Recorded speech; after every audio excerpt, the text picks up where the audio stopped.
Hello అందరికీ అస్సలాములేకుం. ఇంకా నేను మా వీధిలో ఉపవాసం ఉండే వాళ్ళకి భోజనాలు అయితే చేస్తూ ఉన్నాను. ఇంకా నేను ఒక పక్క భోజనాలు చేస్తుంటే మా హస్బెండ్ ఇంకో సైడు అన్నీ కట్ చేసేస్తున్నారనమాట. ఈ రంజాన్ మాసంలో కట్ చేసేటన్నీ మా ఆయనకే అప్పగిచ్చేసాను. ఏంటి నాకు ఇది అని అనుకుంటున్నాడు.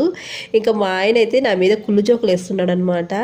ఇంకా మా ఆయన ఇవన్నీ కట్ చేసేస్తుంటే నేనైతే వంట అయితే చేస్తున్నాను. ఇప్పుడే చికెన్ తీసుకొని కూడా పెట్టేశాడు. ఇంకా నేను మా ఆయన కుళ్ళు జోకుల్ని ఎంజాయ్ చేస్తూ వంట అయితే చేస్తూ ఉన్నాను అనమాట. పెళ్ళిగాక ముందు రంజాన్ మాసంలో ఉపవాసం ఉండేటప్పుడు రంజాన్ మాసంలో భోజనాలు పెట్టేవాళ్ళు ఇంటికి వచ్చి మరీ చెప్పేసి వెళ్ళేవారు, భోజనాలు పెడుతున్నాం రండి తినేదానికి అని చెప్పేసి. అయినా నేను వెళ్ళేదాన్ని కాదు.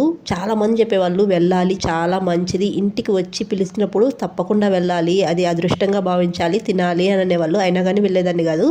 మా రిలేటివ్ నాని అయితే బలవంతంగా తీసుకెళ్ళి తినిపించి ఇంటికి పంపించేదన్నమాట. నాకు వెళ్ళాలంటే చాలా మొహమాటం. నాలాగా ఎవరైనా మొహమాట పడేవాళ్ళు ఉన్నారా? తప్పకుండా కామెంట్ చేయండి. ఇంకా నేను ఏం చేశాను అనేది నెక్స్ట్ వీడియోలో చూపిస్తాను. వీడియో నచ్చితే ఒక లైక్ చేయండి. బాయ్.